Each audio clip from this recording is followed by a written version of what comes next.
Pierre Hillard, bonjour. Bonjour Pierrot. C'est un grand plaisir de t'avoir au téléphone aujourd'hui. Eh ben moi de même. Ton actualité, c'est que tu sors un nouveau livre Oui. qui s'appelle... Atlas du mondialisme aux éditions de Retour aux sources. Voilà, alors je ne l'ai pas encore reçu, mais j'ai hâte de le lire. De quoi parle-t-il? Alors déjà le titre. Atlas du mondialisme, ce n'est pas Atlas de la mondialisation.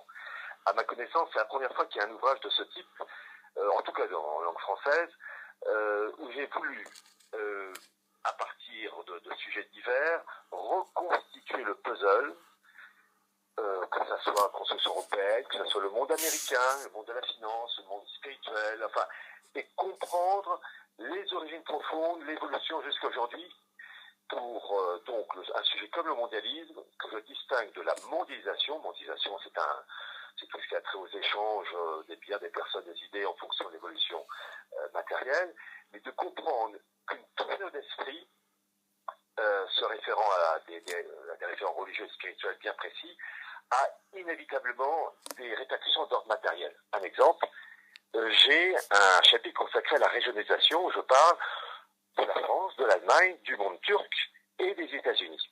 Et en particulier, dans le cas de la France, j'évoque la France de l'Ancien Régime avec ses provinces, puis ensuite la Révolution française avec la France en département. Mais ce qu'on ne sait pas, c'est qu'à l'origine, le premier document, la première carte qui est dans le livre, c'est une France non pas en département, mais une France en carré, en damier.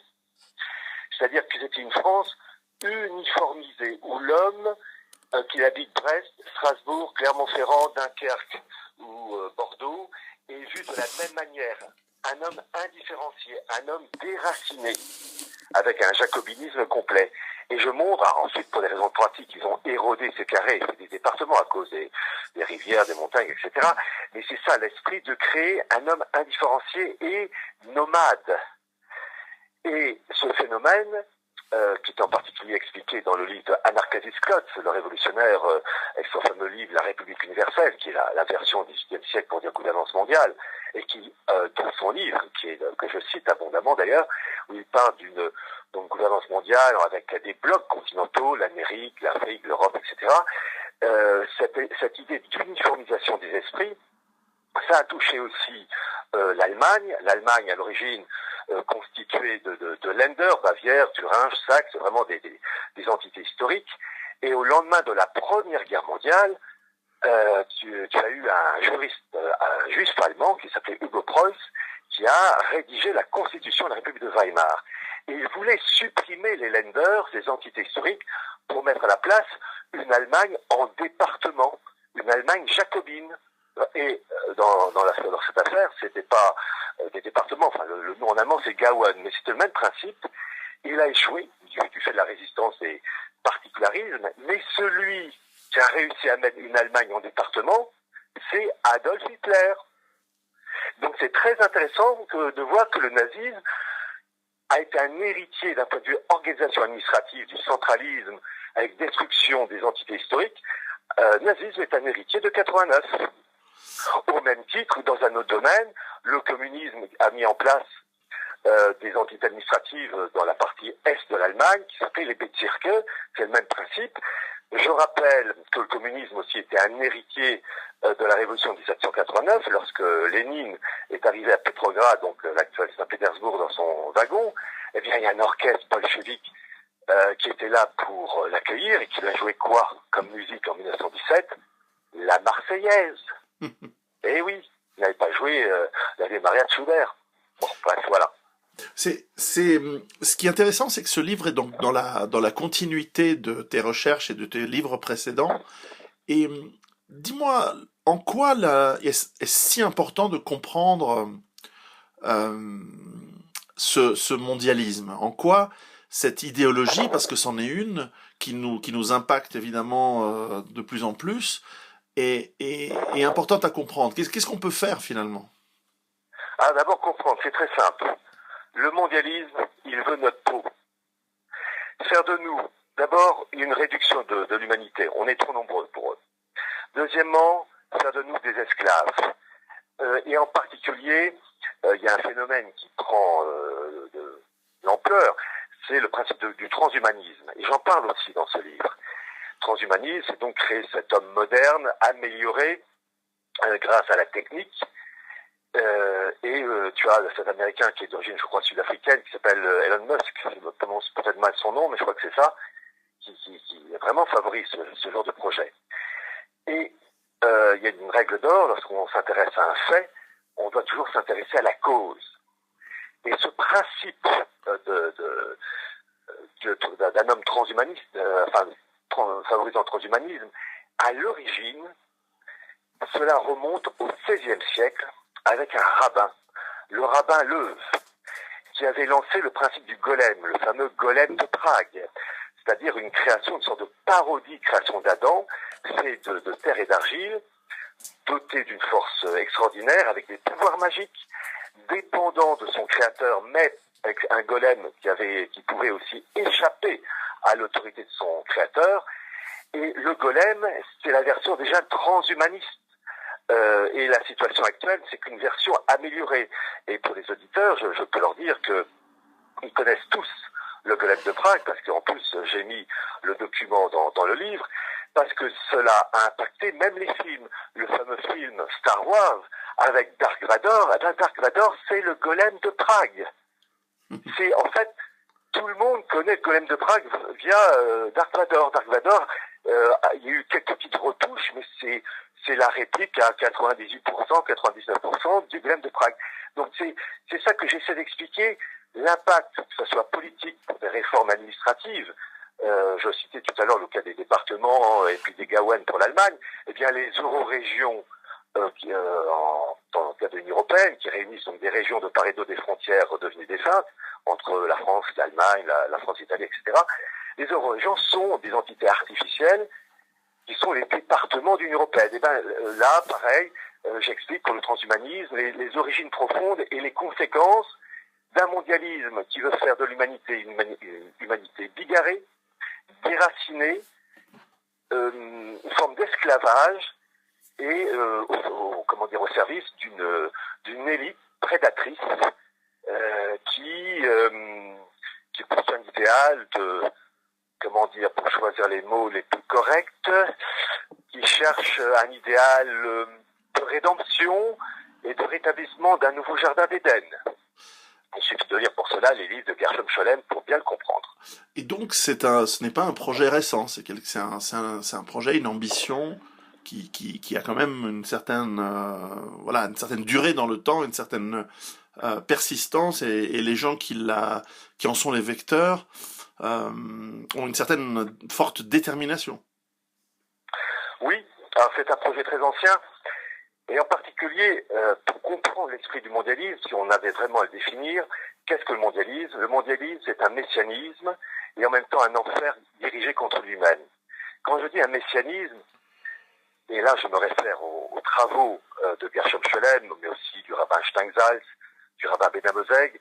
En ce qui concerne Gershom Scholem, je rappelle, c'est un juif allemand, ensuite qui a obtenu la nationalité israélienne à la création de l'État d'Israël, qui est vraiment le grand spécialiste du judaïsme, la Kabbale, etc., qui explique bien que depuis 2000 ans, il y a une opposition entre une vision religieuse et politique, ça va ensemble, entre la synagogue et l'église. Il y a deux modèles qui s'opposent, et que les événements historiques qui secouent les grandes puissances ne sont que les conséquences de cette lutte bimillénaire. Et quand on lit le rabbin Ben Amozeg, quand il dit que, par exemple, Israël constitue le cœur de l'humanité, avec une distinction de l'humanité entre le peuple juif, qui doit être le peuple prêtre, intermédiaire unique entre le Dieu un et le reste de l'humanité non juive, encadré par les lois noachides et se trouvant au seuil d'un temple rénové, et le tout dominé par un Messie universellement reconnu. Voilà. Quand on comprend ça, on essaie de mieux comprendre ensuite les événements politiques qui découlent de cet idéal. Mais est-ce qu'on ne va pas encore se faire traiter d'antisémite pour dire ça ? À ce moment-là, il faudra traiter d'antisémite Gershom Scholem ou le rabbin Ben Amozeg, puisque, à titre personnel, d'abord je suis pas antisémite, et deuxièmement, je m'appuie uniquement sur leurs propos.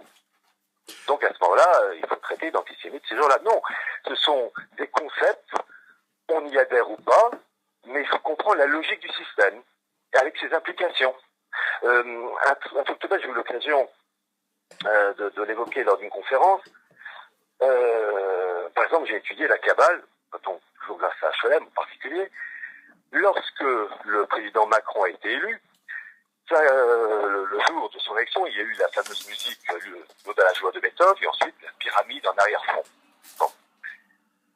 L'Ode à la joie de Beethoven, en fait, s'inspire d'un poème de Schiller.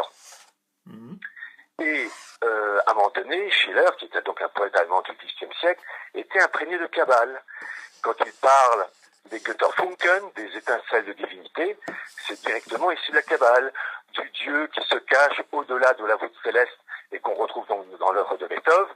Eh bien, c'est le fameux Ein Sof, l'être infini. C'est-à-dire qu'on voit une imprégnation, et c'est pas pour rien que l'Ode à la joie et l'hymne européen, au même titre, c'est pas l'effet du hasard, c'est le Parlement européen, c'est d'un point de vue architectural, la tour de Babel. Voilà. Alors, bon, c'est bien, c'est toujours bien de le dire, hein, parce que en plus, tous tes livres ont en tout cas cette particularité d'être totalement et absolument sourcés. Ah, je peux te dire, pour ce bouquin, il y a presque, pas tout à fait, mais presque 600 notes de bas de page. J'imagine. Voilà. C'est-à-dire que vraiment, j'ai blindé à mort à partir de sources officielles que tout le monde peut vérifier. Alors, sauf distraction de ma part, évidemment, l'erreur est humaine, mais j'ai rien inventé. Hein.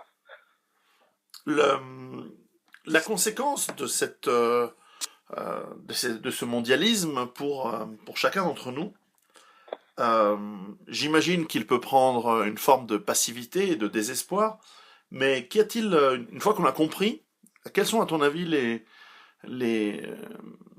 finalement face à cet ennemi impitoyable qui nous fait, qui veut nous, comme tu l'as dit, nous mettre en esclavage et nous détruire, qu'est-ce qu'on peut faire?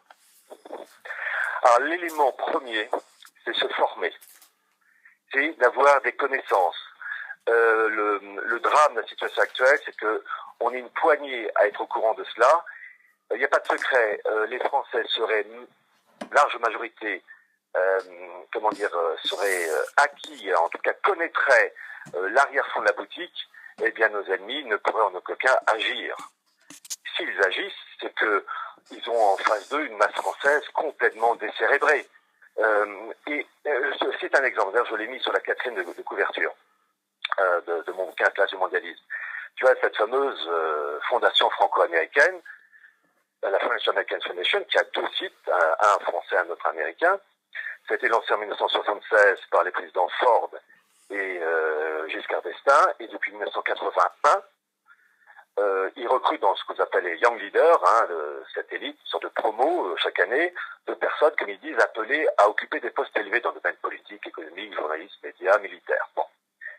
Eh bien, fondation franco-américaine qui est évidemment soutenue par des grandes entreprises en tout genre, multinationales.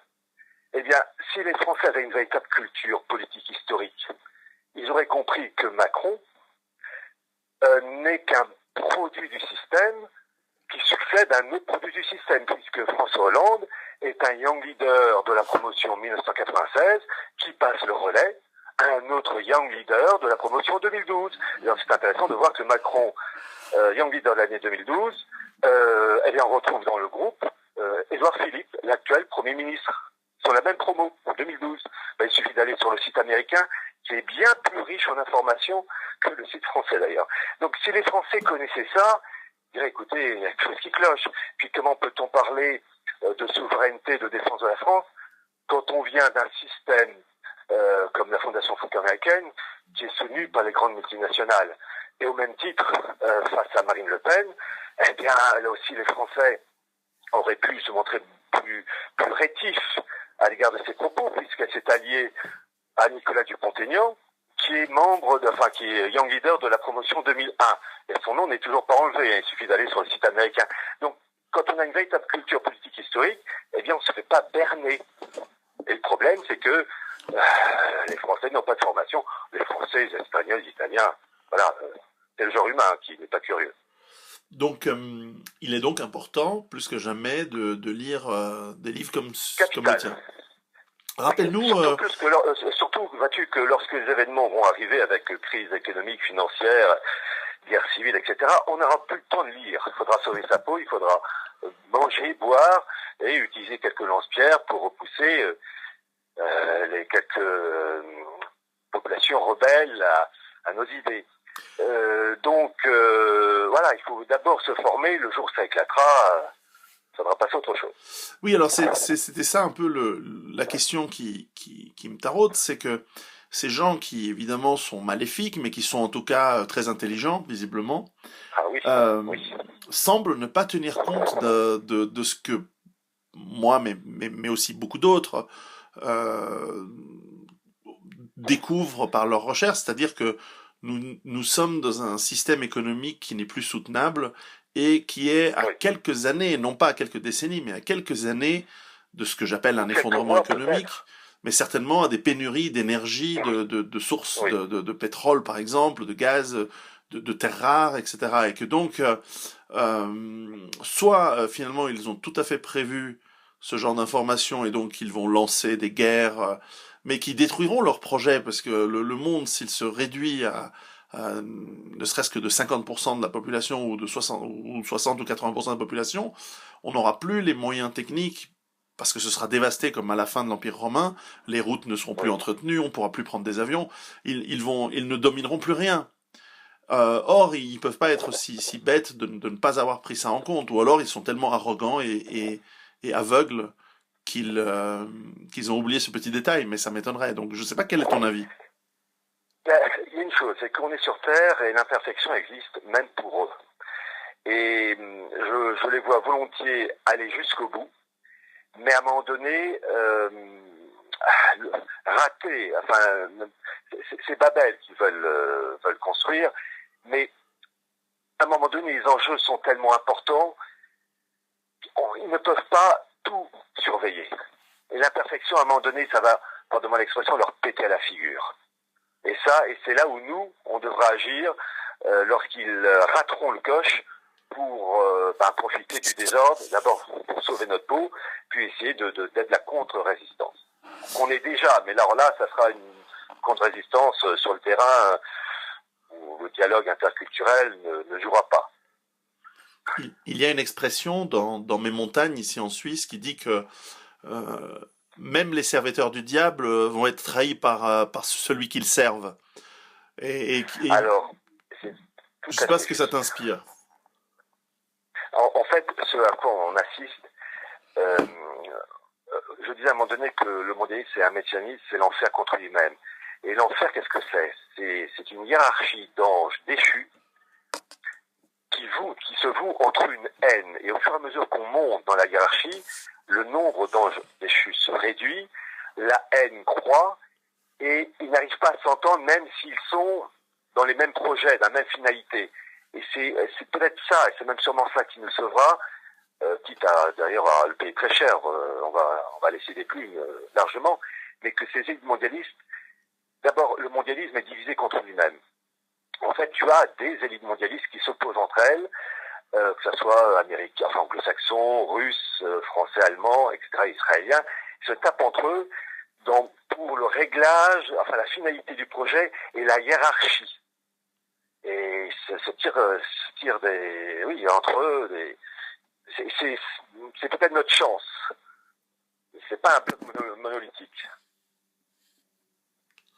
Alors il faut l'espérer. En tout cas, où pouvons-nous trouver ton livre? Je l'ai commandé sur le site du Retour aux sources. Alors, bon, évidemment, les éditions Le Retour aux sources. Sinon, il est disponible sur les sites Amazon ou la Fnac. Donc, c'est bon de les faire travailler, puisque grâce à eux, il est possible de diffuser de bons livres.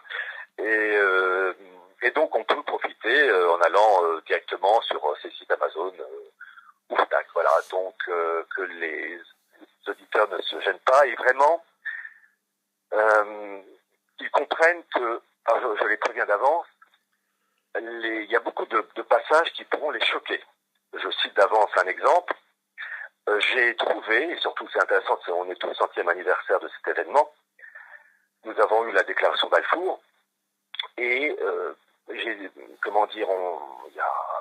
on se pose la question, pourquoi les États-Unis se sont rangés du côté de la France et de la Grande-Bretagne face à l'Allemagne de Guillaume II. Et en fait, j'ai trouvé le document d'origine du gouvernement britannique qui explique qu'en fait, c'est une bagarre entre sionistes, où les sionistes français, anglais et américains étaient en guerre contre les sionistes allemands. En fait, une guerre à mort. L'ensemble de ces sionistes voulaient favoriser la création d'un foyer juif en Palestine. Simplement, les sionistes allemands voulaient que ça soit fait sous la direction de Berlin. Les sionistes français, anglais et américains sous la direction de la City de Wall Street. Et c'est une guerre à mort. Et j'ai trouvé le document d'origine. Donc, je préviens d'avance, les auditeurs vont tomber sur des informations qui vont les choquer. Alors, j'espère qu'ils ne vont pas obéir à cette maxime de Jean de La Fontaine qui disait « l'homme est de feu au mensonge, mais de glace à la vérité ». Mais je les préviens d'avance, ils vont bondir à certaines occasions.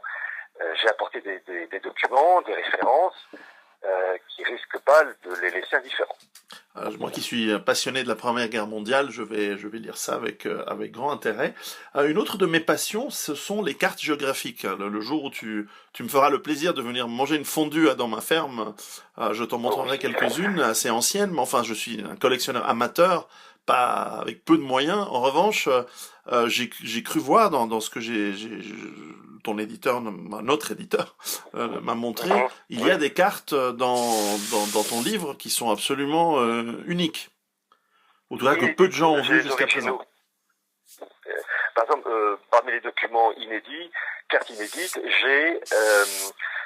c'est un auteur français qui s'appelait André Chéradam, qui était un républicain et qui a balancé des choses très intéressantes sur le Bagdad-Ban. Il a publié en particulier en 1901 et 1903 des documents du chemin de fer de Bagdad-Ban, dont l'objectif était d'aller jusqu'au Koweït avec la création d'une base militaire allemande. Et en fait, ce que j'ai pu prouver, c'est que l'histoire du Bagdad-Ban est inséparable de l'histoire du sionisme, premièrement, et que ces événements d'avant la guerre de 14 correspondent exactement aux événements actuels, avec simplement des acteurs à peine différents. C'est-à-dire qu'en fait, il y a une bagarre entre les puissances continentales, le monde russe et en arrière-fond le monde chinois, face aux anglo-saxons et leurs vassaux européens, l'Allemagne ayant une position louvoyante, là j'explique tout ça, et qu'en fait ce qui se passe aujourd'hui, c'est la version d'avant la guerre de 14, simplement avec des moyens techniques en plus. Il y a aussi cette information, enfin il faut savoir que cette idée de gouvernance mondiale, je reviens un peu à ce que je disais tout à l'heure, est un phénomène ancien. Je rappelle aux auditeurs qu'il y a à la première moitié du XVIIe siècle un moine français qui s'appelait Émeric Crusset.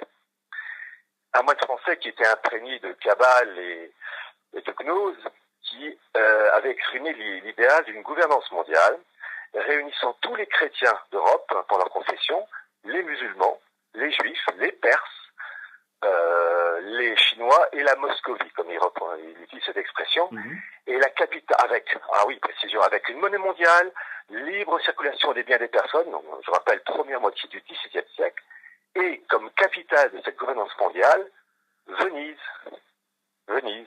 qui était la puissance commerciale de cette époque. Le ghetto peut-être jouer un rôle dans cette histoire. Très très intéressant, très intéressant. Pierre, je me réjouis de lire ton livre, je l'attends avec impatience, il va arriver dans quelques jours. J'en ferai certainement une revue et qui sait à l'occasion une autre conférence ensemble en 2018, qui sait, ce serait bien. Volontiers, je cède à ta violence, Pierrot. Je te remercie beaucoup, je te souhaite beaucoup de succès dans ton livre et encore une fois à ceux qui nous écoutent, c'est très important de lire, de comprendre ce qui nous arrive pour pouvoir ensuite évidemment nous y préparer et y réagir de manière intelligente et efficace pour notre sécurité, pour notre bien-être. Se préparer avant, parce que le jour où ça éclatera, ça terminé. C'est maintenant qu'il faut se préparer. Voilà. Pierre, je te remercie beaucoup. Merci infiniment et à très bientôt. pour cet entretien.